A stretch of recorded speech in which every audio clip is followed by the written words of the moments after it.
No ar, Brasil ODS, um programa que mostra, divulga e debate o terceiro setor, dando voz à solidariedade e construindo a cidadania.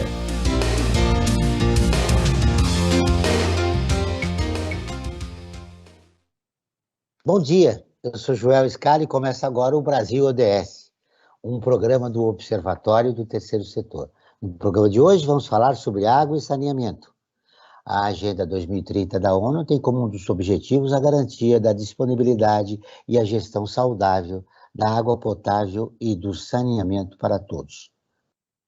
A crise hídrica no país, provocada pela seca prolongada, está afetando o abastecimento de água nos reservatórios do estado de São Paulo. Para conversar sobre o assunto, recebemos a Mariana Closet, bióloga, doutora em Ambiente e Sociedade, especializada em Ecologia Humana, membro do GTA 2030, Grupo de Trabalho da Sociedade Civil para a Agenda 2030 para o Desenvolvimento Sustentável da ONU, e o IAS, o Instituto de Água e Saneamento. Rubens Filho, gerente de Relações Institucionais e de Comunicação do Instituto Trata Brasil. A co-apresentação do programa é de Franklin Valverde, que também trará os destaques do site do Observatório do Terceiro Setor. Você confere as notícias do mundo com Maíra Lopes, direto de Nova York. Bom dia, Franklin. Bom dia, Joel, bom dia, Mariana, bom dia, Rubens, e bom dia você que está em sintonia com o Brasil ODS aqui na Rádio Brasil Atual. Vamos rapidamente, Frank, para os destaques da semana. Eu queria destacar, Joel, hoje, quinta-feira, repercute de uma certa forma uma matéria que saiu no fim de semana, tanto na CNN Portugal como no Globo aqui no Brasil, um texto escrito pelo Mia Couto, né, o escritor moçambicano, e também pelo escritor angolano José Eduardo Agualusa, dois grandes escritores da língua portuguesa no mundo. E eles destacam que nesse artigo chamado Duas Pandemias, né, um ponto de interrogação, duas pandemias, essa nova variante, a Omicron, que surgiu lá na África do Sul, que foi prontamente divulgada pelos cientistas sul-africanos, e também com a mesma rapidez, muitas nações europeias fecharam as fronteiras para os países do continente do sul africano, né? Moçambique, Angola, África do Sul, Namíbia, enfim. E ele mostra que, na verdade, tem duas pandemias, uma pandemia real, né, do coronavírus, né, na Covid-19, e essa outra pandemia que é do preconceito, né? Ou seja, ao invés de ajudar as nações de primeiro mundo, né, principalmente as europeias, os Estados Unidos, a ajudar o continente africano a combater a Covid, eles fecham as fronteiras como se fosse se contaminar com essa nova variante, sem ter a consciência de que, enquanto toda a população mundial não for vacinada, nós não teremos o fim dessa pandemia. E no caso da África, não é porque o pessoal se recusa a vacinar, não, é porque não tem vacina mesmo, Joel. Lembrando, Franklin, que 3 entre 100 pessoas no mundo foram vacinadas. E, claro, com esses dados virão muitas variantes, né? do nosso... Exatamente. Aí você lembrou do Angalusa, né? O escritor angolano, né? Angolano, o Mia Couto, que é... O Mia Couto, que é o angolano. Ele é autor de um livro incrível, A Sociedade dos Sonhadores Involuntários. Antes de cumprimentar o nosso convidado, seja muito bem-vindo, Mariana, ao nosso programa. Obrigada, gente. Muito bom dia para todo mundo. Bom dia para você também. E eu quero ouvir o Rubens agora. Seja muito bem-vindo ao Brasil ODS, Rubens. Obrigado, Joel. Frank, é um prazer estar com vocês. Rubens, em novembro nós estamos celebrando o Dia Mundial do Banheiro aqui. Eu não gosto muito de usar a palavra celebrar o Dia do Banheiro. Eu falo que a gente lembra o Dia do Banheiro, que é uma data que nos traz algumas memórias ruins, né? Milhões de pessoas no Brasil ainda sem essa estrutura sanitária. Para nós que talvez moramos em locais mais urbanos, mais desenvolvidos, assim na teoria podemos dizer, para nós é um pouco distante essa realidade, mas infelizmente não é a realidade de todo o país. Na verdade, esse dia, então, é uma denúncia, né? Da ausência de banheiros para a maioria da população, ou boa parte dela. Com certeza, é uma denúncia. 5 milhões de brasileiros sem banheiro é uma denúncia gravíssima. O Brasil possui cerca de 12% das reservas de água doce do mundo, mas ainda não conseguiu universalizar o acesso à água no país. Segundo o IBGE, 35 milhões de brasileiros não têm acesso à água tratada e 100 milhões de brasileiros não têm acesso à coleta de esgoto. Bom, isso causa um impacto ambiental, né? Com a falta de acesso ao saneamento e à água. Mariana, eu queria que você comentasse inicialmente esses dados que o país, terríveis dados que o país tem em relação à água e ao saneamento. Sim, pois é. Inclusive, a gente costuma dizer que o buraco ainda é mais embaixo, né, em relação aos dados, porque, na verdade, a gente tem dados desatualizados, a gente tem dados que não correspondem à realidade. Os territórios rurais, por exemplo, não estão computados nesses dados. Enfim, então, os dados já são ruins, mas, na realidade, a vida das pessoas que não têm acesso à água de qualidade, que não têm acesso ao esgotamento sanitário, são muito mais pessoas do que isso, né? E aí tem esses impactos não só ambientais, mas sociais, né? De saúde. E econômicos, né? Econômicos, a gente tem, enfim, uma falta de cultura do cuidado com a água, na verdade, né? Também, gente. A gente tem um planejamento que muito deficitário ainda, muita perda, uma má distribuição. Então, essa coisa que, como você disse agora, né, o Brasil tem reservatórios enormes de água potável, mas a gente não tem uma cultura de cuidado, né, com essa água, de bom uso. Como é que nós criamos um novo momento, Rubens, no trato com a água? A relação do nosso país com a água, com o brasileiro, do brasileiro com a água, não é boa, segundo a Mariana. Primeiro, você concorda? E como nós criamos um novo momento, né, para melhorar a qualidade dessa relação que o brasileiro tem com a água? Com certeza, a Mariana tá com completa razão. O Brasil ainda tem aí 35 milhões de pessoas, é uma base, né, sem acesso à água tratada. Pode ser maior esse número, como ela muito bem colocou, até pela defasagem dos dados, por não considerar outras localidades como áreas rurais, áreas irregulares, por exemplo.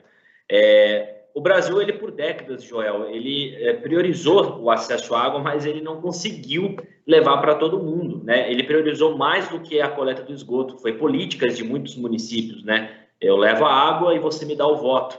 Acabou sendo essa política por muitas décadas, mas isso não foi o suficiente, essa política de levar a infraestrutura do acesso à água. O novo momento é o Brasil reconhecer que tudo aquilo que a gente falava há décadas não é bem verdadeiro, que o país é rico em água. Na verdade, nós não somos ricos em água.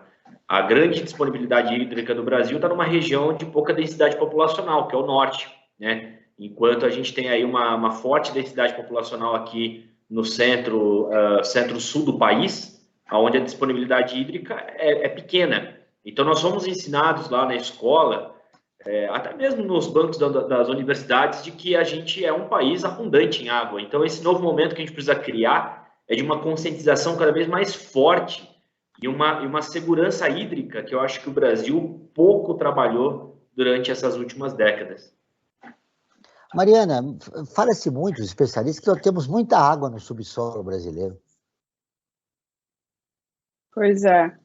Essa água ela está, vamos dizer assim, entre aspas, nas mãos de pequenos grupos, né?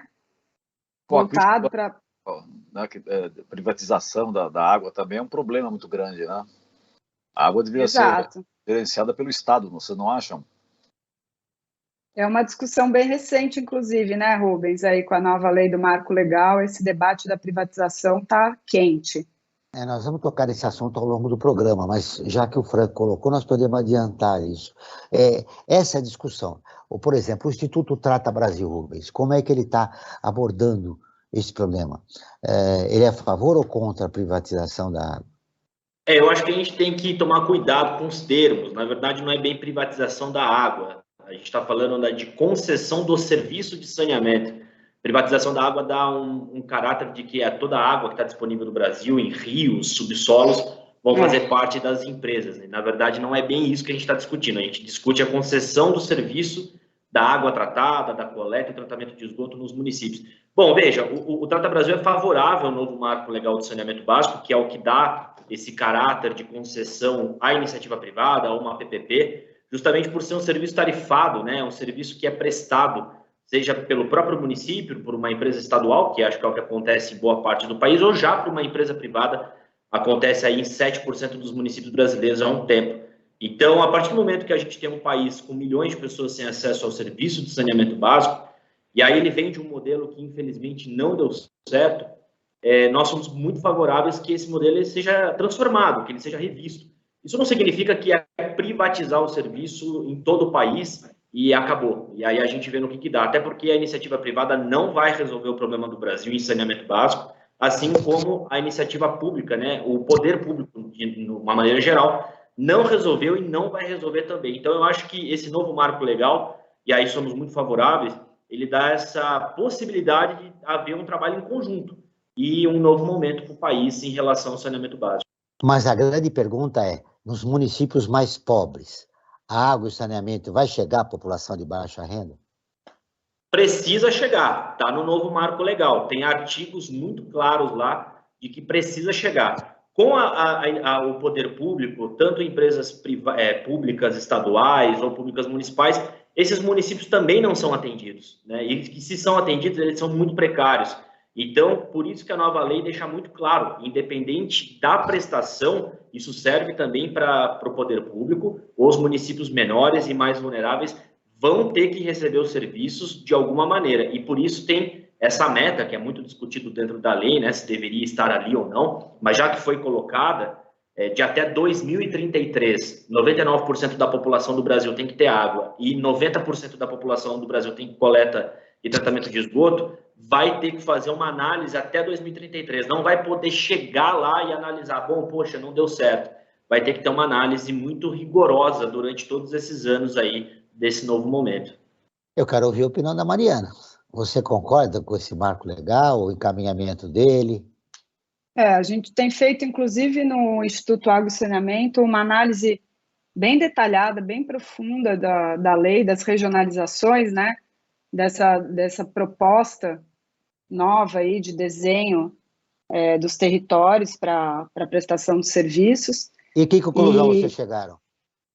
A gente, né, eu acho que, como o Rubens falou, a gente tem que ter cuidado, né, na hora de colocar os conceitos. É muito novo e ainda, enfim, muita coisa acontecendo. Inclusive, o que eu queria destacar são os prazos, né? Essa questão do prazo de 2033, a gente já saiu atrasado, assim, né? A gente tinha que ter prazos cumpridos aí, conforme a lei, e inclusive com debate, né, aberto, debate público com a sociedade, audiências públicas, devolutivas, coisas que, enfim, o processo foi bastante atropelado.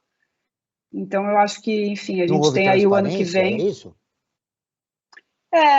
Eu acho que nesse sentido a lei não avançou muito, não, em transparência, em controle social, pelo menos até agora, sim, o ano passado, os debates sobre a regionalização, na nossa análise, a gente sentiu falta de, tanto em quantidade, né, de abertura de espaço, de audiências públicas, mas principalmente também nas devolutivas, né, na disponibilização de relatórios, de dados. A gente teve uma certa dificuldade de encontrar isso, mas enfim, eu vejo como uma perspectiva de mudança realmente, né? Hoje em dia a gente tem milhões de pessoas que não são atendidas, então, de fato, a gente precisa criar esse novo tabuleiro de saneamento no Brasil. Isso é um fato, então estamos aí para trabalhar junto na melhor perspectiva possível, né? Inclusive, ano que vem tem eleições, e eu acho que isso tem que estar na pauta, tem que estar no debate. A gente vem trabalhando para isso. A Mariana falou da ausência de transparência. Diante desta realidade, primeiro, se você concorda com isso, e diante dessa realidade, para se construir um novo momento, o que é necessário? Olha, Joel, para se construir esse novo momento, que na verdade já está posto, né? O novo marco legal do saneamento já está colocado na mesa. Mas aqui no Trata Brasil a gente sempre fala o seguinte, a gente sempre faz uma analogia com futebol, né? O novo marco legal de saneamento básico é a bola no meio de campo. Se você não souber jogar, não vai acontecer nada. Então, é muito importante que, a sociedade esteja envolvida em todo o processo, a partir dessa transformação. E 2, a gente precisa colocar um outro ator dentro da discussão, que já é um ator um pouco conhecido no setor de saneamento básico, mas não é tão conhecido assim na sociedade, que são os agentes reguladores, né? As agências reguladoras de saneamento básico no Brasil, assim como tem para energia elétrica, para telecomunicações, para aviação, vão precisar estar cada vez mais engajadas, porque senão a gente não vai ter um novo momento do saneamento básico, a gente vai ter alguns espasmos aí de bons municípios, a outros em desenvolvimento com o serviço, mas muitos outros fora da conta. Então a gente vai precisar cada vez mais fiscalizações, uma regulação mais voltada para a sociedade para que as coisas não desandem.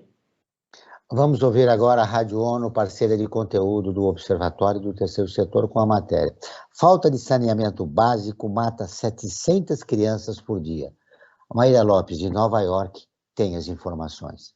Uma campanha da ONU reforça a importância dos sistemas de saneamento, muitas vezes negligenciados e subfinanciados. As consequências da má administração são perigosas, como destaca o secretário-geral Antônio Guterres. Ele lembra que mais de 3,6 bilhões de pessoas vivem sem saneamento básico, o que representa quase 50% da população global. Guterres afirmou que a cada $1 investido em infraestrutura traz uma economia de $5 em custos de saúde pública, além de melhorias na educação e geração de empregos. Segundo a ONU, a falta de recursos dedicados à cadeia de saneamento básico gera impactos negativos na saúde, no meio ambiente e no desenvolvimento econômico. Globalmente, cerca de 2 bilhões de pessoas consomem água contaminada. Todos os dias, aproximadamente 700 crianças morrem de doenças como diarreia e outras infecções causadas por falta de saneamento e pelo consumo de água imprópria.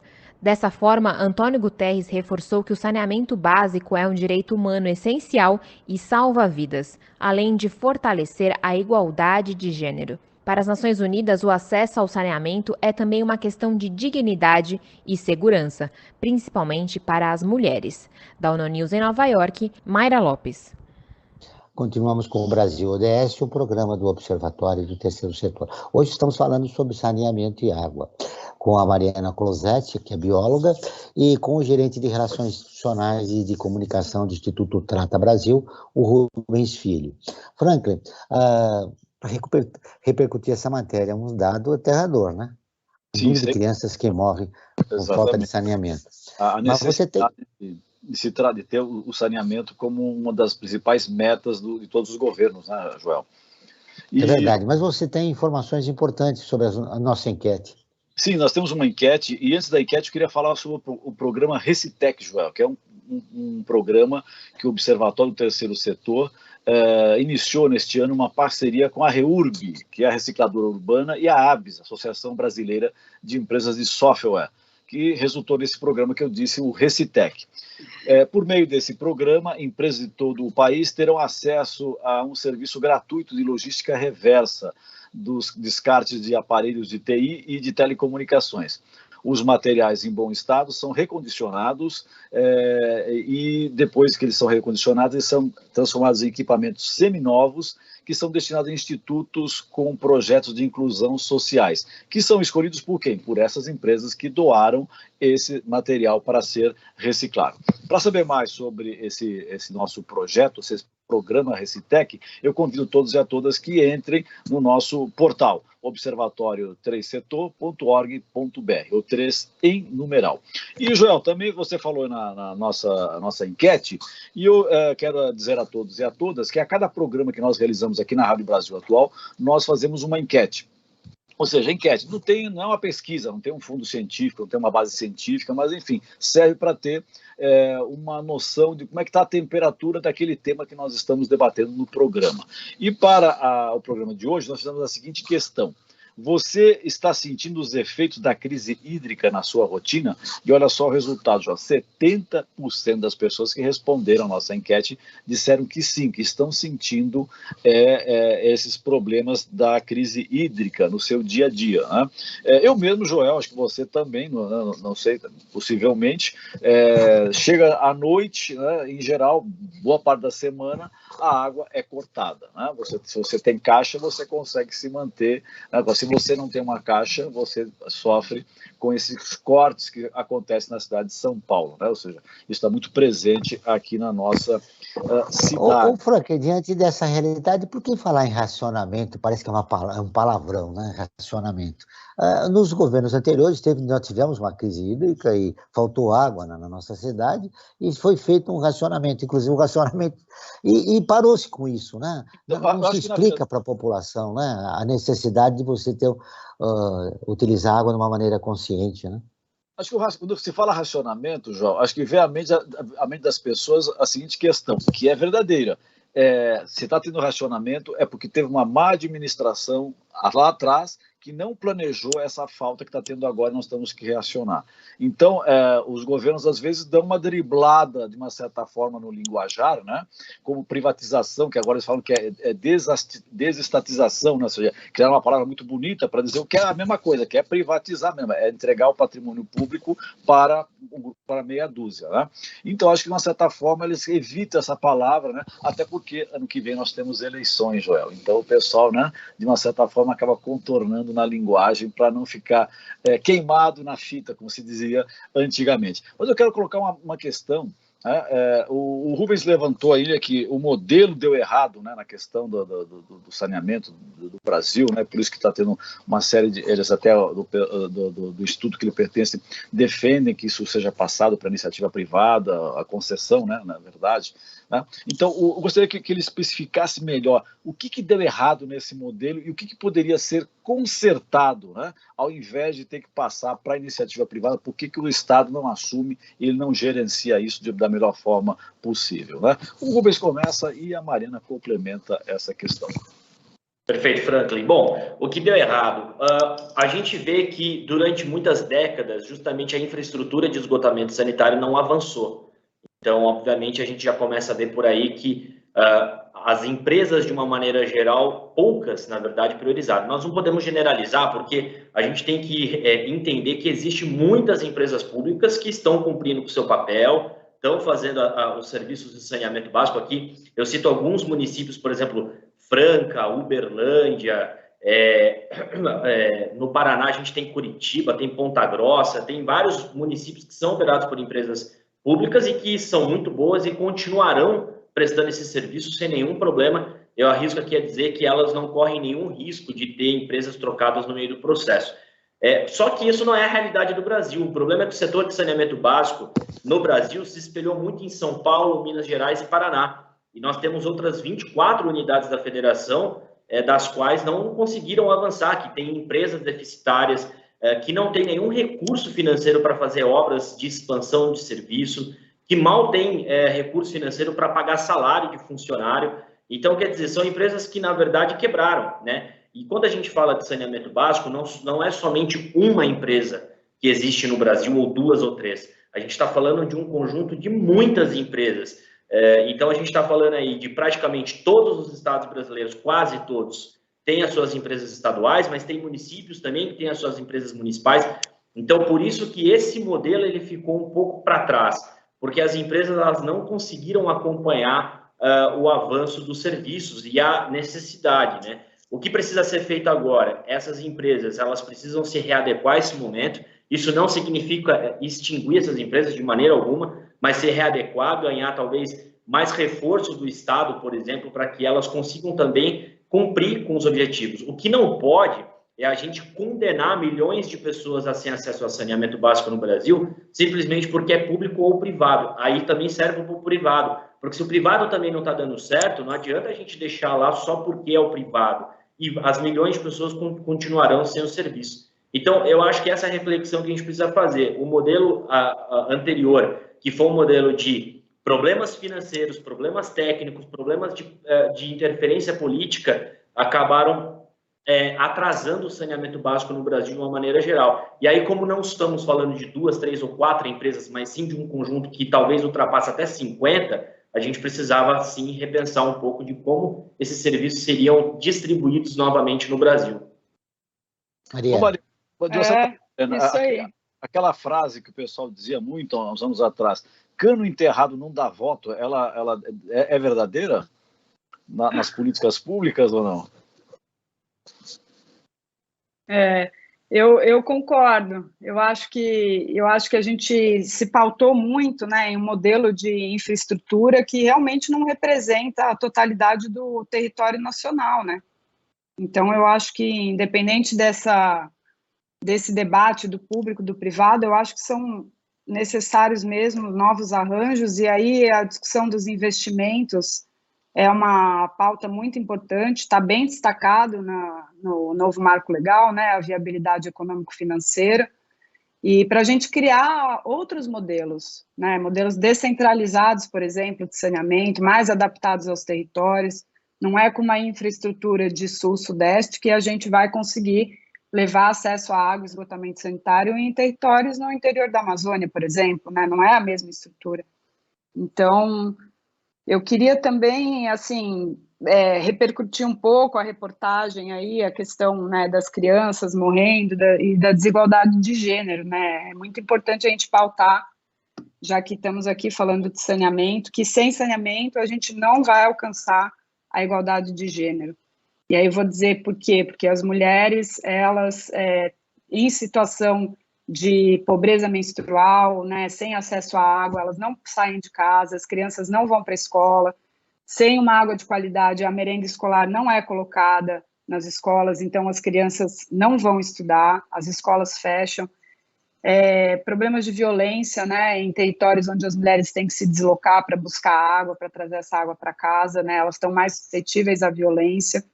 Enfim, eu acho importante a gente repercutir também essa questão e nunca deixar de pautar a importância do acesso à água e do esgotamento também, para que a gente possa ter direitos iguais, né, de acesso ao mercado, ao trabalho, ao dia a dia, né, fora de casa. Falando em qualidade da água, de acordo com o relatório realizado em 2018-2019 pela SOS Mata Atlântica, 19% da água do país é imprópria para o consumo, mesmo após o tratamento, e 74% está no limite dos padrões apropriados para o uso. Os fatores que mais prejudicam a qualidade da água são o esgoto agrotóxico, resíduos de remédios, como antibióticos e o desmatamento provocado pela expansão agrícola. Bom, como melhorar a qualidade dessa água diante dessa realidade, Mariana? Pois é, realmente, a gente está num recorde aí de novos agrotóxicos, né, regularizados para uso, o desmatamento, enfim, tudo isso que você falou, eu acho que realmente falta essa, como a gente falou no começo, né, essa cultura de cuidado com a água, esse entendimento de que essas políticas públicas de desenvolvimento relacionadas ao meio ambiente precisam ser pautadas também, de fato, pela conservação ambiental e pela qualidade da nossa água. Então, não tem como a gente usar o tanto de agrotóxico que a gente está podendo usar aqui no Brasil agora e querer que esses reservatórios de água, quando analisados, como nesse programa que você disse da SOS, que essa qualidade da água esteja boa. Não vai estar, né? E enquanto a gente não tiver esgotamento sanitário, esgoto tratado antes de ser devolvido nos córregos que passam do lado da casa das pessoas, né, onde elas atravessam de chinelo, onde elas entram em contato com essa água, a gente também não vai poder querer que um corpo d'água um pouco mais distante esteja em boas condições. É complicado, né? Rubens, como melhorar a qualidade da água no país diante dessa realidade? A Mariana tem completa razão. A gente ainda vive um país que maltratamos os esgotos, né? A gente, se olhar para os indicadores, a gente não trata metade do volume de esgoto que se gera no Brasil. E eu sempre gosto de fazer essa ponderação, porque somos em 214 milhões de pessoas, vamos considerar esse número, e geramos esgoto praticamente 24 horas, acho que exceto no momento que estamos dormindo, né? Então, imagina a quantidade de esgoto ainda que não é tratado no Brasil. Isso agride o corpo hídrico de uma maneira que dificulta o tratamento da água, dificulta a qualidade da água. Logicamente, a gente tem ali os agrotóxicos, a gente tem outros componentes químicos que também estão presentes, inclusive estão sendo bastante estudados pela academia, principalmente, eu tenho até um colega que trabalhou numa dissertação de mestrado sobre fármacos na água, né? Por exemplo, isso também contribui com a péssima qualidade aí, ou com os desafios, né, que as empresas cada vez mais vão ter. Mas eu sempre gosto de olhar um pouco para trás, né? O Brasil não fez o dever de casa ainda. E aí uma crítica geral para o Brasil quando a gente discute sustentabilidade. O Brasil olha muito para o hemisfério norte. O Brasil, ele acha que ele é um país de hemisfério norte, onde boa parte da sustentabilidade hoje é discutido em outros tópicos, em outros debates. O Brasil ainda não. O Brasil está discutindo ainda se tem esgoto tratado ou não tem. E como isso agride os rios urbanos, as baías, as praias, os córregos. Eu acho que, viu, Joel, esse é um grande problema que a gente tem no Brasil ainda referente à qualidade da água. E lembrando que 5 milhões de pessoas não têm banheiro no país, né? Como você disse. 5 milhões de pessoas, é um número absurdo. Se a gente olhar para a importância que o Brasil tem no mundo, nós somos uma das 13, 14 maiores economias globais. E como que nós ainda vivemos em um país onde mais de 5 milhões de pessoas, na verdade a gente está arredondando para 5, mas é um pouco mais, né? Que não tem acesso ao banheiro. O Rubens colocou um aspecto importante, Mariana. A gente fica pensando nas grandes discussões, né? E o país ainda sofre de problemas assim básicos, como falta de saneamento básico, não tem. Mesmo a água, né? 75% da água quase está no limite, se é própria ou não para consumo humano. Então, nós estamos ainda discutindo umas coisas lá em cima, quando o básico, a lição de casa não foi feita no país ainda, né? E aí a gente tem que voltar para a Agenda 2030 da ONU, né, para o desenvolvimento sustentável, que é não deixar ninguém para trás, né? Se a gente pensar nos dados do Brasil, quantas pessoas não estão ficando para trás nessa caminhada de desenvolvimento sustentável que realmente a gente precisa debater? Acho que precisamos discutir o problema da água e do saneamento a partir das desigualdades que existem no país, né, Rubens? Joel, certamente, porque assim, é o que eu disse na minha resposta anterior para o Franklin. Nós não podemos olhar o Brasil para o Sudeste. O Sul do Brasil, em relação ao saneamento básico, também é um caos. Não é essa maravilha toda, não. Mas a gente não pode achar que o Brasil, em relação ao saneamento básico, é São Paulo, é Minas Gerais ou até o Paraná, que compõe a região Sul. O Brasil ele é muito maior do que isso. Ele tem muito mais desafios em relação ao saneamento básico.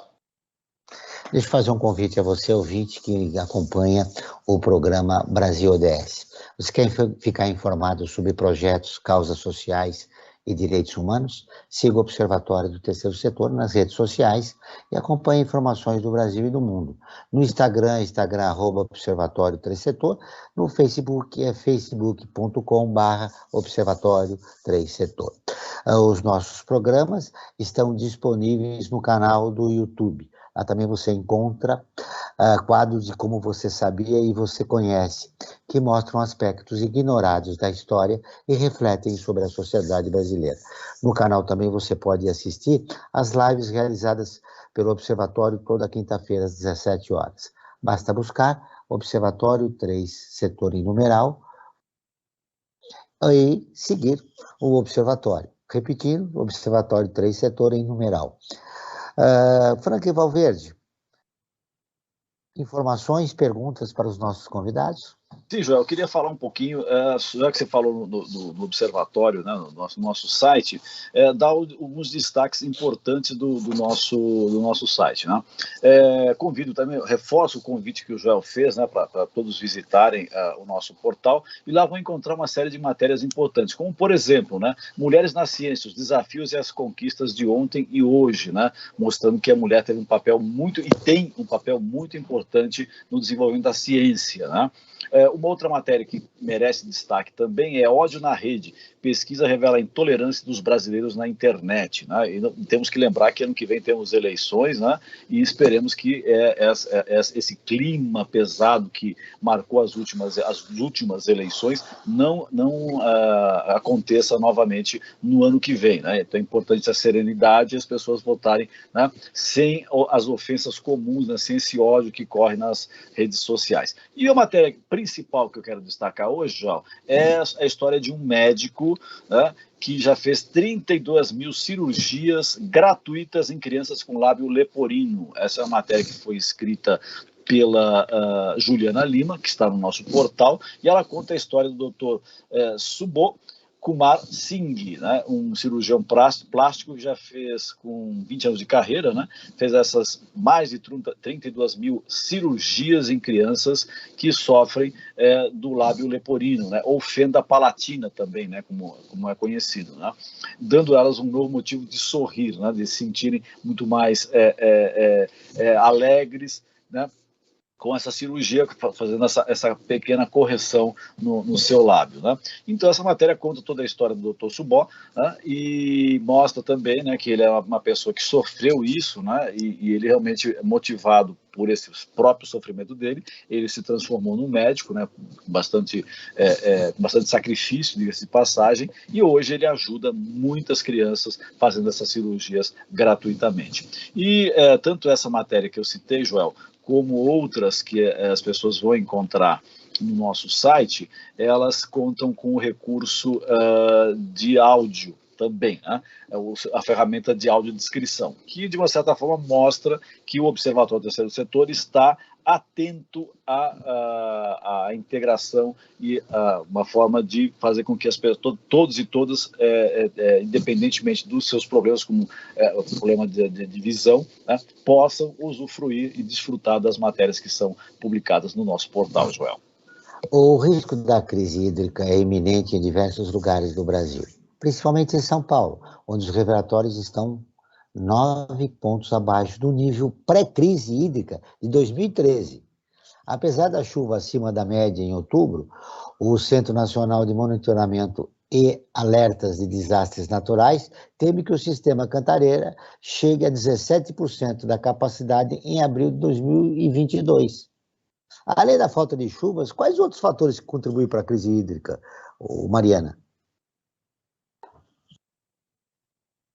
Olha, a gente já falou hoje, né, a questão da má gestão, certamente, né, é um aspecto. Eu acho que o uso concentrado em atividades que não a distribuição, né, para uso doméstico, e, enfim, e a qualidade da água, né, eu acho que o que a gente tem aí, além de estar baixando, eu acho que a gente tem essa problemática também de muitos reservatórios de água que não tem uma qualidade própria, e aí a gente fica tentando fazer arquitetura aí para poder distribuir a água dos reservatórios talvez em mais locais do que seria possível, né? E aí esse nível não dá conta. Rubens, eu quero ouvir a tua opinião. Além dela, a respeito de que outros fatores que contribuem para a crise hídrica, a Sabesp afirma, Rubens, que não há risco de desabastecimento no momento. Mas por que não há uma campanha para a economia de água no nosso estado? A questão do desperdício, né, Joel? Tem muito desperdício também, né? Que eu acho que essa é uma questão que deve ser abordada tanto pela Mariana como pelo Rubens, né? Boa lembrança. Perfeito, o Franklin tem total razão, era justamente isso que eu ia dizer. Aqui no Instituto Trata Brasil, a Mariana certamente também trabalha com isso, nós analisamos as perdas de água no sistema de distribuição, que na verdade vai além daquele consumo dentro de nossas casas, do banho, da lavagem de mãos ou para qualquer outros fins domésticos, né? Essa perda de água no sistema de distribuição, a gente está falando da quantidade de recurso perdido desde a estação de tratamento de água até as nossas casas. E aí a gente vê vazamentos na rua, a gente vê furto, a gente vê erro de leitura de hidrômetros e alguns outros aspectos técnicos. Para vocês terem uma ideia, a média do Brasil é praticamente 40%. A gente perde a cada 100 litros de água, 40 não são entregues para a sociedade. Aqui no estado de São Paulo, a gente está falando aí de 34%. Mas aí, quando eu falo estado de São Paulo, eu estou considerando todos os municípios, independente se são aqueles operados ou não pela Sabesp. E um dos grandes problemas também, além desses colocados pelo Franklin e agora destacados por mim, é justamente essa falta de planejamento em relação às mudanças climáticas de uma maneira geral, né? As empresas de saneamento básico, eu acho que elas ficam bastante omissas e até esperando que as coisas aconteçam, ou acabam, eu não sei usar a palavra até correta para isso, porque as mudanças do clima não é uma coisa que a gente está falando há 5 anos. Na verdade, a gente fala há muito tempo. Eu sei que tem empresas de saneamento básico espalhadas pelo Brasil, né, a Sabesp é uma delas, que faz toda a previsibilidade, que trabalha com isso. Mas eu não sei até que ponto que realmente isso é considerado, porque senão a gente não estaria aqui correndo contra o tempo e até mesmo vivendo um pouco aí de receio, né? Se a gente vai ou não vai ter uma crise hídrica. Então, eu acho que não adianta a gente ficar falando em economizar água dentro de casa, é um fator importante, sim, óbvio, mas se a gente lá atrás não planejou, se a gente lá atrás não esperava que agora no ano de 2021 a gente passaria por isso, e os registros climáticos aí mostram isso. Então, é um pouco aí de falta de previsibilidade, falta de ação concreta, eu diria. No caso da Sabesp, Rubens, não é a preocupação maior com o lucro? Olha, Joel, pode até ser uma maneira de pensar, mas eu acho que vai além disso. Eu acho que é uma certa segurança, uma certa confiança de que isso nunca vai acontecer. Ah, não, nunca vai faltar água. Lembra que eu comentei aqui no começo da minha entrevista? Aqui no Brasil a gente tem essa percepção. Sempre está bom, sempre está tudo bem, a gente tem água em abundância e tal. Eu acho que, enfim, existem várias leituras, cada um pode fazer a leitura que quiser e eu acho que não está errado. Mas eu acho que é uma questão muito de confiança, né? Nós temos o recurso necessário aqui de água e as pessoas vão ser abastecidas no final das contas. E a pergunta que fica é, será que realmente teremos essa quantidade por um bom tempo? Eu acho importante destacar também, achei muito pertinente a questão do clima, né? É uma falta de visão holística, né, do problema, da crise hídrica, né? O quanto essa crise hídrica ela está inserida num contexto da crise climática mesmo, né? E do desmatamento e do aquecimento global. É uma crise dentro de outra crise, sem falar da crise das desigualdades, né? Que a gente já falou bastante hoje. Eu queria ver a tua leitura a respeito também dessa preocupação com o lucro, né, da Sabesp. Eu perguntei isso para o Rubens, ele falou que até pode ser. Eu queria ouvir você. Eu acho que até pode ser. Eu acho que é como eu coloquei, uma visão, um planejamento imediato e sem esse olhar integrado com questões sociais, ambientais. Eu acho que realmente a gente precisa ter um outro tipo, eu gostaria inclusive de outro tipo de posicionamento, enfim, e de planejamento nesse sentido, né? O Rubens, a Mariana citou o imediatismo, né? Esse imediatismo, ao longo do programa vocês já destacaram isso, mas eu queria te ouvir de novo. Que consequências pode trazer? Olha, essa consequência de sempre a gente estar trocando o pneu com o carro andando, que é a questão aí dessa falta de água, dessa escassez que está totalmente em sintonia com as mudanças do clima, pode trazer consequências drásticas, que é o que a gente não quer, né? Que é, por exemplo, a gente não ter água.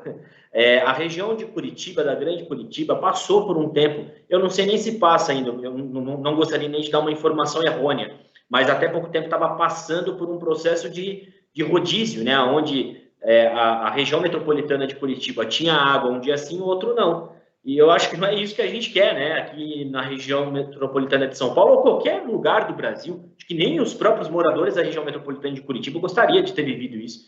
Então, a consequência mais drástica é essa. E digo mais, todas as empresas de saneamento básico, independente de serem públicas ou privadas, tem que só pensar no seguinte: o serviço é tarifado, o único recurso que elas têm é a tarifa dos consumidores. A partir do momento que essa tarifa deixar de entrar porque não tem água, elas também vão ter uma consequência pesadíssima para os caixas delas. Então, ou seja, é bom pensar também em vários vieses aí, porque senão a gente vai ter vários problemas, desde econômicos até o mais grave, na nossa opinião aqui, acho que todos concordamos, que é o social. Antes de ouvir a Mariana, nós citamos aqui durante o programa a lei, né? E em 2020 foi aprovada a Lei 4162, que permite a privatização da água no Brasil. Desde então, companhias de fornecimento de água e saneamento podem ser privatizadas, o que já ocorreu com a Corsan, no Rio Grande do Sul, em março de 2021. Esse caminho, é uma outra pergunta recorrente, né? Esse caminho pode ser a solução para as condições que nós encontramos no país, um país cheio de desigualdade, cheio de problemas de questões de gênero, de ataques à infância e adolescência? Mariana? Eu acho que a gente tem que ver como um caminho, como uma mudança, uma proposta, né, de articulação de diferentes atores, enfim, as empresas de concessão, os municípios, o Estado. Eu acho que essa nova legislação traz todo um novo arranjo e a gente está correndo com ela contra os prazos, como a gente disse hoje.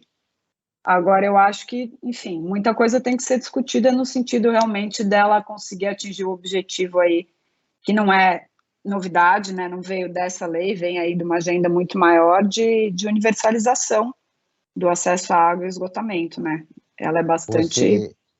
Você destacou a importância de se colocar na agenda da sociedade civil essa discussão da água, porque teremos eleições em 2022, né? E para mudar essa realidade é fundamental que tenha, né, que os políticos que querem ser eleitos, né, tenham a questão da água e do saneamento no seu horizonte, né? E a população deve ficar atenta a isso, né? Sem dúvida, sem dúvida. Ô, Franklin Valverde, você tem uma campanha importante, né? Um projeto importante do Observatório, que é o Observatório em Movimento. É verdade, eu tenho dois para destacar, Joel, o Observatório em Movimento e também o apoio ao terceiro setor. Vou começar pelo Observatório em Movimento. O que é o Observatório em Movimento? É uma campanha, uma iniciativa que nós do Observatório do Terceiro Setor fizemos e temos de ouvir uma série de especialistas das mais variadas áreas do conhecimento sobre como viver esse momento de pandemia, ainda mais agora que nós estamos com uma nova cepa, né, o Omicron, né, que ela está chegando aí, enfim, né, aumenta-se a preocupação, mostra que nós temos que continuar ainda usando máscaras e para ajudar a entender todo esse momento, né, nós ouvimos uma série de especialistas que explicam qual é a melhor forma de se viver durante este período, inclusive depois que nós passarmos por esse período aqui, qual é a sociedade que nos espera, tá, Joel? E para isso eu convido a todos que entrem no nosso portal observatório3setor.org.br, o 3 em numeral. E também falar sobre uma ferramenta importantíssima, que é Apoio Terceiro Setor, uma plataforma online de financiamento coletivo para organizações da sociedade civil que tenham projetos em diversas áreas. Para saber mais sobre essa ferramenta, eu convido a todos e a todas que entrem em apoie3setor.com.br, apoie3setor.com.br, e aí o 3 também em numeral. E reforço para que todos e todas nos acompanhem em nossas redes sociais, seja no Facebook, no Instagram, assim como no YouTube, Joel. Perguntas aos nossos convidados, Franklin? Na verdade, nós estamos em 10 minutos, né? E está para encerrar, então eu achava até que eles podiam já começar a fazer alguma síntese, enfim. Eu vejo, por exemplo, em São Paulo, né, que nós temos muita água correndo pela rua, né? Uma série de prédios que vertem essa água pela rua. Então eu pergunto para eles, né, que trabalham com isso, não haveria uma possibilidade de se coletar essa água e encaminhar para um tratamento? Rubens. Volta a questão do desperdício, né, Rubens? Na verdade, Franklin, esse desperdício que a gente está vendo na rua não deveria nem estar acontecendo, né? Bom, assim, existem engenheiros que dizem que não existe perda zero, que seria uma perda 0%. Né? Até mesmo no Japão, na Noruega, Dinamarca, onde são países modelos, eles perdem 2%, 3% da água, mas é muito diferente do que perder 40%, como a gente perde em todo o país. Rubens, o que eu me refiro é, por exemplo, tem prédios enormes, né, que tem aquelas garagens subterrâneas, né? E, claro, tem o lençol freático, e a água fica sendo uma água que é clara, que poderia ser reutilizada, é jogada para o esgoto. Tá? Isso não poderia ser coletado e encaminhado para um tratamento, por exemplo?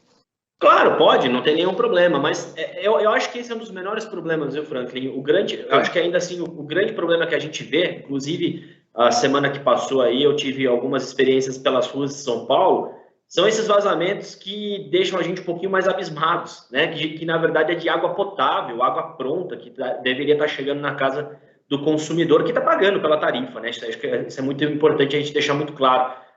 A gente paga por uma tarifa de água, uma tarifa de coleta de esgoto, onde tem, pelo menos, e aí a gente precisa trabalhar mais ainda, porque, veja, uma das grandes consequências disso, a gente já falou que é uma consequência econômica, uma consequência social, né, que é uma perda de água, uma perda de recurso hídrico, né? Mas tem uma outra grande consequência que a gente pouco vê. Quando a gente aponta a ineficiência de boa parte das empresas públicas, e a gente vê que essas empresas públicas de saneamento cobraram durante muitos anos tarifas altíssimas. O Rio Grande do Sul, vocês acabaram de comentar, é um dos estados que tinha a tarifa mais cara do Brasil. E aí a gente para analisar o quanto de ineficiência está sendo colocado dentro dessa tarifa para o consumidor. O consumidor está pagando por ineficiências de empresas de saneamento básico, e aí eu gosto de fazer essa relação com a perda de água, que é essa água que está jorrando, está sendo perdida em vazamentos. Essa perda, alguém está pagando por ela, né? E ela está sendo embutida nas tarifas. E aonde a gente, infelizmente, tem as tarifas mais caras do Brasil são justamente de empresas que não conseguem trabalhar com as perdas de água, perde esse montante absurdo de recurso hídrico que já está pronto e não é entregue para a sociedade. Então, infelizmente, esse é uma síntese aí que eu faço dessa nossa conversa, justamente até visando esses passos futuros aí de mais crise hídrica. Não esqueçamos disso, o Brasil continuará vivendo um extremo climático aí que é de ausência de chuvas. Bom, eu acho importante, ouvir, Franklin, a gente concorda, assim, né, esse desconforto que dá, né, da gente ver essa água na rua, em desperdício, e a gente logo pensar em reaproveitamento. Eu acho que é justo, né? Mas a gente precisa ter cuidado para que não vire um outro processo, então, de se pensar e de se planejar o reaproveitamento, que tem mais um custo envolvido, e a raiz do problema, que é a água escapando onde nem devia, porque afinal tem alguém pagando para que ela seja cuidada e tratada e direcionada da maneira correta. Então, eu acho que é muito importante a sua colocação para a gente fazer essa reflexão. Claro, existem territórios que precisam de reaproveitamento de água, né? O semiárido, de você captar a água e você reaproveitar tudo que é possível. Isso é uma coisa. Outra coisa é você estar na cidade e a gente ter que agora despender tempo, recurso, planejamento para reaproveitamento de uma água que não devia estar escapando, né? Para fechar o programa, Rubens e Mariana, nós falamos da privatização da água, da lei aprovada em 2020, do desperdício e das tarifas altas que são cobradas. O nosso ouvinte quer uma resposta curta e grossa. Ele paga caro a água de São Paulo e tem uma água com gosto de cloro. Quando essa água vai melhorar? Quando a qualidade da água que ele paga caro vai melhorar no nosso estado e no nosso país em geral? Posso começar? Por favor. Bom, eu acho o seguinte, existem várias maneiras de analisar o saneamento no estado de São Paulo, inclusive o acesso à água. Ele tem deficiências, ele tem muito a melhorar, concordo com você, a gente não pode se acomodar e dizer que temos o melhor serviço do mundo, porque nós não temos, enquanto várias outras cidades, até mesmo da América do Sul, têm serviços até melhores do que nós. Mas eu não acho, e aí é uma opinião mesmo, de que nós temos um serviço tão problemático aqui no estado de São Paulo. Se a gente fazer comparações com alguns outros lugares do Brasil, a gente ainda está um pouco na frente. Quer dizer, até mais, né? A tarifa do estado de São Paulo, ela ainda não é a mais cara do Brasil. Infelizmente, tem pessoas morando no Rio Grande do Sul, Rondônia, por exemplo, até no estado do Amazonas, que está pagando uma tarifa de uma água que ela nem recebe 24 horas por dia, 7 dias por semana, Rubens, e muito menos com qualidade. Então, eu tenho só mais 2 minutos, eu queria que você encerrasse e desse uma nota para a água de São Paulo. Olha, de 0 a 10, poderia dar uma nota 8 bem tranquila. Comparado com o que a gente tem, por exemplo, no nosso vizinho Rio de Janeiro, a gente está no céu. Mariana, aquela população que paga cara a água, ainda toma água com gosto de cloro, que nota você daria para a água aqui de São Paulo? Não vou fazer comparativos, eu vou focar num 5, que é uma média, porque eu acho que a gente tem muitos outros aspectos para avançar em relação a isso. E eu sei que está terminando o programa, dizer que o ODS 6, gente, água potável, saneamento, ele é interdisciplinar e ele está relacionado a vários outros ODS da Agenda 2030. Isso é uma reflexão muito importante para a gente fazer também. Você trabalhou no relatório Luz e tem as informações de como está a situação do Brasil em relação ao cumprimento dos 17 Objetivos Sustentáveis da Agenda 2030. O Brasil ODS está terminando. Eu agradeço a presença de Mariana Closet, que é bióloga do Instituto Água e Saneamento, e do Rubens Filho, que é gerente de Relações Institucionais e de Comunicação do Instituto Trata Brasil. Esse programa foi produzido pela equipe do Observatório do Terceiro Setor. Na próxima terça-feira, às 9 horas, acompanhe nosso programa Brasil Cidadão, sempre com assuntos importantes da atualidade. E ficamos por aqui, sempre na luta por uma sociedade mais justa, solidária, sustentável e tolerante. Até o próximo programa.